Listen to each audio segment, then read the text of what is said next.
நூல் புறநானூறு. பாடல் எண் 1.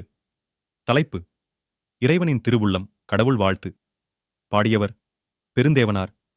பாடப்பட்டோன்: இறைவன். பாடல்: கண்ணி கார் நறுங்கொன்றை, காமர் வண்ண மார்பின் தாரும் கொன்றை, ஊர்தி வால் வெள் ஏரே, சிறந்த சீர்கெழு கொடியும் அவ் ஏறு என்ப, கரைமிடறு அணியலும் அணிந்தன்று, அக்கரை மறை நவில் அந்தணர் நுவலவும் படுமே, பெண்ணுரு ஒரு திறன் ஆகின்று, அவ்வுரு தன்னுள் அடக்கிக் கரக்கினும் கரக்கும், பிறை நுதல் வண்ணம் ஆகின்று, அப்பிறை 14 கணனும் ஏத்தவும் படுமே எல்லா உயிர்க்கும், ஏமமாகிய நீரறவு அறியாக் கரகத்து தாழ் சடை பொலிந்த அருந்தவத்தோர்க்கே.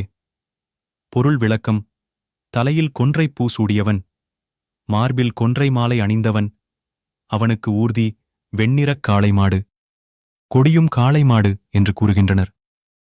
தொண்டையில் நஞ்சு தேங்கிய கரை, அந்த கரை அந்தணர் மறையில் போற்றப்படுகிறது.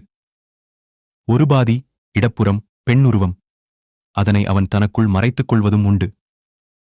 நெற்றியில் பிறை, அந்த பிறை 18 வகையான தேவகணங்களாலும் போற்றி வணங்கப்படும். அவன் எல்லா உயிரிங்களுக்கும் பாதுகாவலாக விளங்குபவன், நீர் வற்றாத கரகத்தை கையில் வைத்திருப்பவன், தாழ்ந்த சடைமுடியிலும் நீர் வற்றுவதில்லை. இந்தக் கோலத்தில் அவன் தவம் செய்து கொண்டிருக்கிறான்.